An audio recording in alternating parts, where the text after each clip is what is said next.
आज का important article national youth day के बारे में है। स्वामी विवेकानंद जी की जो बर्थ एनिवर्सरी मनाई जाती है उसी दिन नेशनल यूथ डे मनाया जाता है। तो आज हम स्वामी विवेकानंद जी के बारे में जानेंगे और कैसे उन्होंने वेल्लूर मठ की स्थापना की और कैसे यंग जनरेशन को मोटिवेट किया इंडिया की इंडिपेंडेंस के लिए और इंडिया की डेवलपमेंट के लिए। देखो, कुछ फ्रंट पेज के आर्टिकल देख लेते हैं, फिर बहुत सारे आर्टिकल हैं जो आज बहुत इंपॉर्टेंट होने वाले हैं। देखो, पहला article, supreme court refuses to stay law on chief election commissioner and election commissioners selection, issue notice to the government. देखो क्या है, सुप्रीम कोर्ट ने क्या किया है, जो अभी सेंट्रल गवर्नमेंट ने लॉ पास किया। देखो, थोड़ा सा बैकग्राउंड डिस्कस कर लेते हैं ताकि आपका पूरा न्यूज़ क्लियर हो जाए। स्टार्टिंग में क्या हुआ, अपोजिशन के मेंबर ने ये कहा कि इलेक्शन कमीशन ऑफ इंडिया एक कॉन्स्टिट्यूशनल बॉडी है और इसमें जो मेंबर चूज़ किए जाते हैं वो गवर्नमेंट के द्वारा चूज़ किए जाते हैं और उसमें कोई भी इम्पार्शलिटी नहीं है। तो इस चीज़ को ख़त्म करने के लिए सुप्रीम कोर्ट में चीफ जस्टिस ऑफ इंडिया ने कहा कि जो अपॉइंटमेंट होगा इलेक्शन कमीशन ऑफ इंडिया के मेंबर का, उसमें क्या होगा, उसकी अपॉइंटमेंट कमेटी में एक प्राइम मिनिस्टर होंगे, लीडर ऑफ अपोजिशन होगी, अगर लीडर ऑफ अपोजिशन नहीं है तो leader of opposition of largest party होगी इन लोकसभा में, और सीजेआई होंगे। इस तरह की बात कही गई और इस प्रोसीजर पर इलेक्शन कमीशन ऑफ इंडिया कुछ दिन चला।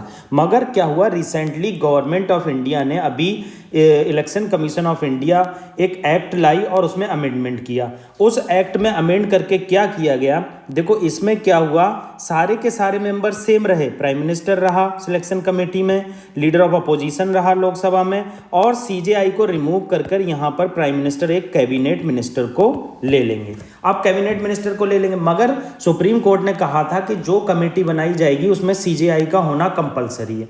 मगर अभी क्या हुआ है, बहुत सारे लोगों ने पिटीशन फाइल की, उसमें कहा कि आप स्टे लगा दीजिए इस एक्ट पे, मगर सुप्रीम कोर्ट ने स्टे लगाने से मना कर दिया। सुप्रीम कोर्ट ने कहा हम इस पर स्टे नहीं लगा सकते, मगर आपके कहे पर हम इस पर सुनवाई जारी रखेंगे। तो आपको पता होना चाहिए कि chief election commissioner of India और इलेक्शन कमिश्नर्स ऑफ इंडिया जो हैं ये अपॉइंट किए जाते हैं हमारे prime minister, leader of opposition और कैबिनेट मिनिस्टर। जो प्राइम मिनिस्टर का, देखो अपोजिशन का ये कहना है प्राइम मिनिस्टर गवर्नमेंट के मेंबर हैं और कैबिनेट मिनिस्टर प्राइम मिनिस्टर के द्वारा ही हो गए और लीडर ऑफ अपोजिशन ओनली। तो 2 और 1 की मेजोरिटी तो वैसे ही हो गई, तो कॉन्स्टिट्यूशनल बॉडी कैसे इम्पार्शियल वे में वर्क करेगी, ये सबसे इंपॉर्टेंट चीज़ है। ये सब चीज़ें आपको पता होना चाहिए, ये बेसिक्स हैं, बेसिक्स आपके क्लियर होना चाहिए। हमने कई बार डिस्कस किया है, इसे और डिस्कस करेंगे ताकि आपकी रिवीजन हो जाए। नेक्स्ट आर्टिकल रिटेल इन्फ्लेशन से रिलेटेड है। क्या है रिटेल इन्फ्लेशन? आप जैसा कि जानते हैं कि हमारे गवर्नमेंट ऑफ इंडिया ने आरबीआई के साथ मिलकर आरबीआई एक्ट 1934 में अमेंडमेंट लाया और एक इन्फ्लेशन को कंट्रोल करने के लिए और ग्रोथ को मेंटेन करने के लिए मॉनेटरी पॉलिसी कमेटी बनाई। इस मॉनेटरी पॉलिसी कमेटी को अमेंड किया, इस मॉनेटरी पॉलिसी कमेटी को बनाया गया अमेंडमेंट करके आरबीआई एक्ट 1934। इतना आप ज़रूर याद रखना, ये 1934 एक्ट को अमेंड किया गया। ये बार बार इसलिए बोल रहा हूँ, यहाँ पर कोई और एक्ट दे देगा यूपीएससी, आप कंफ्यूज हो जाओगे। तो अमेंड करके ये एक्ट अमेंड करके ये कमेटी बनाई गई। इस कमेटी में 6 मेंबर होते हैं, 3 मेंबर आरबीआई की साइड से आते हैं, ठीक है, और 3 मेंबर गवर्नमेंट ऑफ इंडिया की तरफ से आते हैं। तो इस तरह से ये कमेटी वर्क करती है, ठीक है। मगर इस कमेटी का मेन टारगेट क्या होता है, इन्फ्लेशन को कंट्रोल करने का। इन्फ्लेशन कितनी, 4 + -2, या तो आप 2 से मतलब 6 से लेकर 2 तक। अगर इससे ज़्यादा इन्फ्लेशन जाती है तो आपको सेंट्रल गवर्नमेंट आप पर नोटिस दे सकती है, आपसे पूछ सकती है इस तरह से आप इन्फ्लेशन को क्यों कंट्रोल नहीं कर पा रहे हैं। तो इन्फ्लेशन का टारगेट जो डिसाइड होता है, ये जो टारगेट आप देख रहे हैं, यूपीएससी ये सब कुछ नहीं पूछेगी जो मैंने आपको बताया, ये एक्ट से पूछ सकती है। मगर ये जो इन्फ्लेशन का टारगेट होता है ये 5 साल में आरबीआई गवर्नमेंट से मिलकर डिसाइड करती है। ये आपको पता होना चाहिए, ये आप रट लो। ऐसी चीज़ें यूपीएससी पूछती है जो न्यूज़ में ज़्यादा दिखती नहीं है। कितने साल में? 5 साल में ये टारगेट डिसाइड होता है। अभी ये 4+-2 है। 4+-2 का मतलब हुआ ये या तो 2% हो सकती है इन्फ्लेशन या 6% होती है, मैक्सिमम 6% और मिनिमम 2%। तो ये रिटेल इन्फ्लेशन से रिलेटेड टारगेट हो। आप ये एक चीज और याद रखना, रिटेल इन्फ्लेशन, आप मुझे बस इतना जरूर कमेंट बॉक्स में बता दीजिए, retail inflation consumer price index पर डिसाइड होती है या होलसेल प्राइस इंडेक्स पर।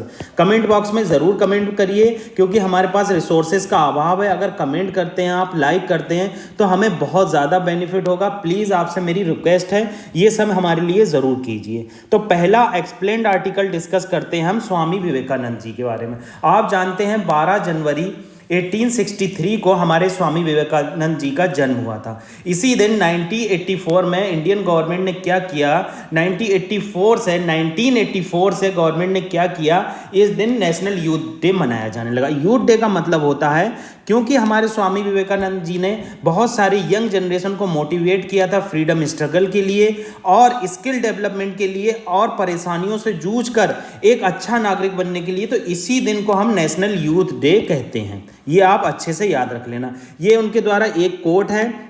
इस कोट में कहा गया है कि जिस दिन आपको कोई समस्या नहीं आती है, उस दिन आप समझ लेना कि आप गलत रास्ते पर हो। ये इंपॉर्टेंट, मतलब समस्या क्या है, एक लाइफ का पार्ट है। आपको डे टू डे समस्याओं का सामना करना पड़ेगा। जो लोग सोचते हैं कि जिंदगी से समस्या चली जाएं, ऐसा कभी नहीं होता है। हमें डेली टैकल करना पड़ता है, डेली समस्याओं को, और हमें उस पर बात करना पड़ती है। जिसकी जिंदगी में समस्या नहीं आ रही है, तो हमारे विवेकानंद जी का कहना है कि आप गलत रास्ते पे हैं, अगर कोई समस्या नहीं आ रही।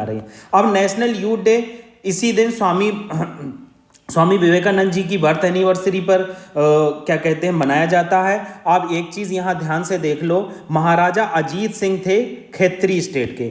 उन्होंने रिक्वेस्ट की थी विवेकानंद जी से कि नरेंद्र नाथ दत्त नाम बदलकर आप विवेकानंद रख लो।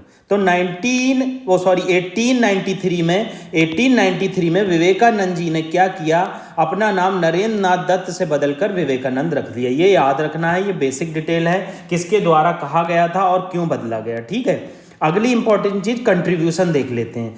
इंडिया के स्ट्रगल में, इंडिया की फिलॉसफी में हमारे विवेकानंद जी का क्या कंट्रीब्यूशन रहा, ये चीज देखेंगे। तो इंडियन फिलॉसफी में वेदांता और योगा को इंटरनेशनलाइज किया, मतलब वर्ल्ड लेवल पर। देखो, वेदांता फिलॉसफी आप जानते हैं, वेदांता फिलॉसफी कहती है कि जो आत्मा है, जो देखो पर्टिकुलर पर्सन की जो आत्मा है वो परमात्मा से मिल जाएगी, आत्मा परमात्मा से मिल जाएगी और ये एक हो जाएंगे। ओवरऑल ब्रह्मा जो है, ब्रह्मा से मिलकर, ब्रह्मा कहते हैं गॉड को, ये आत्मा ब्रह्मा से मिलकर एक हो जाएगी, कोई भी डिस्टिंक्ट चीज नहीं रहेगी। और एक होती है अद्वैता वेदांता, एक अद्वैता वेदांता फिलॉसफी होती है। वो अद्वैता वेदांता फिलॉसफी क्या कहती है, वो कहती है कि आत्मा परमात्मा से तो मिल जाएगी मगर तब भी अलग रहेगी। ये बहुत बेसिक चीज है, मैंने कई दिन पढ़ा है इसके बारे में, तब मुझे ये बेसिक समझ में आया।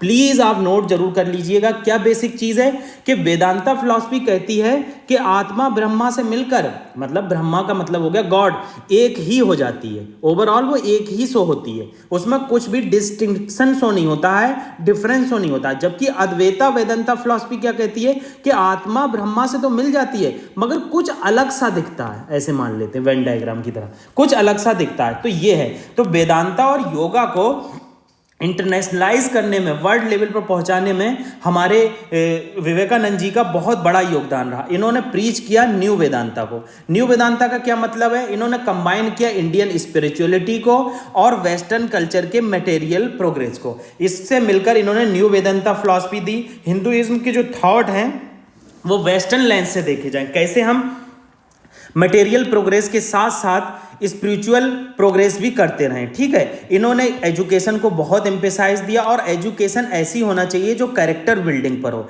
ऐसा नहीं है कि एजुकेशन, आपने टेक्निकल एजुकेशन ले ली और आप जॉब कर रहे हैं और जॉब करते करते अपने बच्चे को ही मार दिया। आपने गोवा का केस देखा, एक औरत टेक्निकल लेडी थी, आर्टिफिशियल इंटेलिजेंस में बहुत अच्छी नॉलेज लगती थी, हेड रखती थी, उसके अपने पति से विवाद चल रहे थे, उसकी वजह से उन्होंने अपने बच्चे को ही मार दिया। तो इस तरह की एजुकेशन हमें नहीं चाहिए, ह्यूमनिस्टिक एजुकेशन चाहिए। ह्यूमनिस्टिक एजुकेशन क्या होती है कि आपको पता होना चाहिए कि ह्यूमन की क्या वैल्यू है। आप ऐसे कोई भी कैरेक्टर डेवलप मत कीजिए जिससे ह्यूमन की वैल्यू डिग्रेड हो। ठीक है, अब विवेकानंद जी किसके लिए सबसे ज़्यादा जाने जाते हैं? देखो विवेकानंद जी सबसे ज़्यादा जाने जाते हैं world parliament of religion Chicago में 1893 में एक स्पीच दी गई। उस स्पीच में उन्होंने हिंदुइज्म को परिभाषित किया, वर्ल्ड के मटेरियल कल्चर को परिभाषित किया और उन्होंने बताया कि कैसे मोक्षा अटेंड कर सकते हैं, हिंदुइज्म का क्या रोल है वर्ल्ड की फिलॉसफी में, ये सब बताया। इसके बाद विवेकानंद जी बहुत ज़्यादा फेमस हो गए। इसकी डेट आप प्लीज़ ज़रूर याद रखना, 1893 में वर्ल्ड पार्लियामेंट ऑफ रिलीजियन में एक स्पीच हुई जो शिकागो में हुई थी। ठीक है, अब इन्होंने मोक्षा के लिए मतलब दुनिया से निर्वाणा पाने के लिए 4 मंत्र दिए, 4 पाथवे दिए। उसमें उन्होंने अपनी बुक में बताया एक राज योगा, कर्म योगा, ज्ञान योगा और भक्ति योगा। राज योगा मतलब राजा के क्या कर्म होना चाहिए, राजा को किस तरह से वर्क करना चाहिए, कर्म योगा किस तरह के आप कर्म करोगे, ज्ञान योगा ज्ञान रखना चाहिए, भक्ति योगा, इस तरह की बातें की गई। नेताजी सुभाष चंद्र बोस ने, बहुत वेरी इंपॉर्टेंट पॉइंट आ गया, नेताजी सुभाष चंद्र बोस ने विवेकानंद को मेकर ऑफ मॉडर्न इंडिया कहा। बहुत important, please note down. Netaji Subhas Chandra Bose ने विवेकानंद को मेकर ऑफ मॉडर्न इंडिया क्या कहा? Association organisation. क्या हुआ, जब ये रामकृष्ण परमहंस के शिष्य थे तब उन्होंने, रामकृष्ण परमहंस ने रामकृष्ण मठ की स्थापना की थी। ठीक है, 1893 के करीब रामकृष्ण, इसमें देखो ये चीज़ नहीं लिखी हुई है, मैं बता रहा हूँ, ये स्टैटिक नॉलेज है, जब आप हिस्ट्री पढ़ेंगे, स्पेक्ट्रम पढ़ेंगे तब आपको ये मिलेगी। क्या है, रामकृष्ण परमहंस जी जो थे, जो इनके गुरु थे विवेकानंद के, इन्होंने 1893 या 94 के करीब रामकृष्ण मठ की स्थापना की थी। यही रामकृष्ण मठ, जब रामकृष्ण परमहंस दुनिया से चले गए तो रामकृष्ण मिशन बना दिया गया विवेकानंद जी के द्वारा। इनका मेन एम रहता है, जो रामकृष्ण मिशन है, इसका मेन एम रहता है वैल्यू बेस्ड एजुकेशन देना, कल्चर, हेल्थ और वीमेन एम्पावरमेंट पर वर्क करना, यूथ और ट्राइबल वेलफेयर के लिए वर्क करना, रिलीफ एंड रिहेबिलिटेशन, मतलब ओवरऑल सोशल अपलिफ्टमेंट के लिए वर्क करते हैं, इकोनॉमिक अपलिफ्टमेंट के लिए वर्क करते हैं और कल्चरल अपलिफ्टमेंट के लिए वर्क करते हैं और यूथ के स्किल डेवलपमेंट के लिए वर्क करते हैं। तो ये चीज़ें बेसिक हैं, आपको पता होना चाहिए। मैंने स्टार्टिंग में आपसे डिस्कस किया था कि वैल्यूर मत की स्थापना कब की इन्होंने, तो 1899 में वेल्लूर मठ बनाया गया और यहाँ पर ही इनकी 1902 में डेथ हो गई। ये दुनिया से चल बसे। ठीक है, वेल्लूर मठ में, ये वेल्लूर मठ लोकेटेड है वेस्ट बंगाल में और ये हेडक्वार्टर है रामकृष्ण मठ का और रामकृष्ण मिशन का। तो ये सारी इंपॉर्टेंट चीज़ें हमने विवेकानंद जी के बारे में देखी। आप इस वीडियो को बार बार सुनिए, आपका ये क्लियर हो जाता है तो बहुत अच्छी चीज़ है। ये बेसिक डिटेल है, यूपीएससी इस तरह के क्वेश्चन बहुत पूछती है। क्रोनोलॉजी लगवा लेगी आपसे, रामकृष्ण मठ कब बना, रामकृष्ण मिशन कब बना और बेल्लूर मठ कब बना। आप क्रोनोलॉजी लगा ही नहीं पाओगे। देखो, रामकृष्ण मठ बना, फिर रामकृष्ण मिशन बना, फिर बेल्लूर मठ बना। तो इस तरह की चीज़ें जो बताई जाती हैं उस पर आप फोकस किया कीजिए। इतना इम्फेसिस सर क्यों दे रहे हैं? क्यों मैंने रामकृष्ण मठ पहले बताया? ये न्यूज़पेपर में तो नहीं बताया गया। मैंने इसलिए बताया, रामकृष्ण मठ की बहुत ज़्यादा इंपॉर्टेंस है क्योंकि वो रामकृष्ण परमहंस इनके गुरु जी के द्वारा बनाया गया था।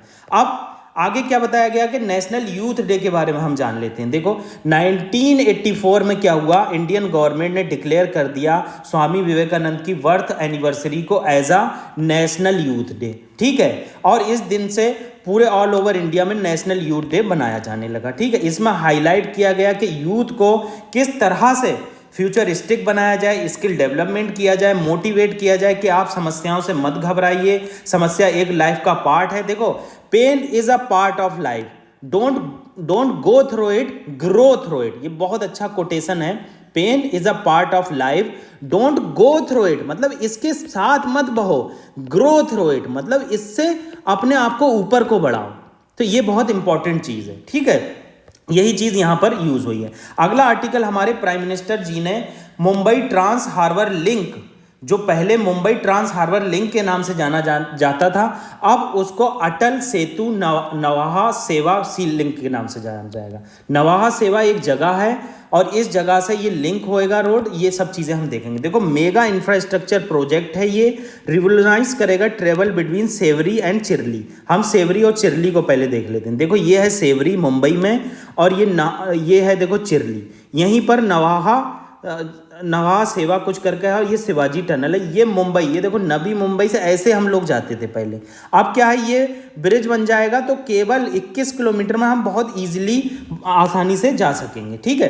तो यही चीज़ यहाँ पर दिखाई, ये मैंने मैप इसलिए दिखाया, कभी कभी बच्चों को जब मैप देखने को नहीं मिलता है तो इमेजिन नहीं कर पाते हैं, ठीक है। तो ये सेवरी से चिरली के लिए बीच में प्रोजेक्ट है, और ये रिवोल्यूशनाइज करेगा हमारे ट्रेवलिंग को, ठीक है। हाईलाइट क्या है, ये लॉन्गेस्ट ब्रिज है इंडिया में और 12th लॉन्गेस्ट ब्रिज है वर्ल्ड में, याद रखना आप इसे, 12th लॉन्गेस्ट ब्रिज है वर्ल्ड में, ठीक है, ये आप याद रखना।